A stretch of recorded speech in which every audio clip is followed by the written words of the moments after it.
विराट चोकमा आलिसान बङ्गलो एकदमै सुविधा सम्पन्न पार्किङ गेट माथि हल्का रिफ्रेसमेन्ट सेन्टर समेत भएको यो घर चाहिँ हाइवेदेखि जम्मा 50 मिटरको दूरीमा पर्छ।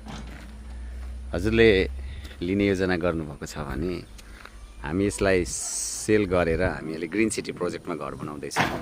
ग्रिन सिटीको ओनरको घर भएकोले गर्दाखेरि ग्रिन सिटी प्रोजेक्टमा घर बन्दैछ र यो बङ्गलोलाई हामी सेल गरेर ग्रिन सिटीमा हामी फेरि एकै ठाउँमा बस्ने गरी कार्यक्रम रहेको हुँदाखेरि हामी यो घर बेच्छौँ। भित्र इन्टेरियर भेरी गुड, धेरै राम्रो छ। बाहिर जस्तो देख्नुहुन्छ हजुरले, त्यो भन्दा पनि भित्र इन्टेरियर चाहिँ धेरै राम्रो छ। हजुरले सुपर सबै प्रकारको सुविधा सम्पन्न र गुड लुकिङ बङ्गलो लिन चाहँदै हुनुहुन्छ भने चाहिँ चाँडै देखाएको नम्बरमा सम्पर्क गरेर डाइरेक्ट हजुरले फिल्ड भिजिट गर्न आउन सक्नुहुन्छ। यो विराट चोक बजारबाट जम्मी 200 मिटरको दूरीमा पर्दछ भने विराट चोक विराटनगर हाइवेबाट 50 मिटरको दूरीमा पर्दछ।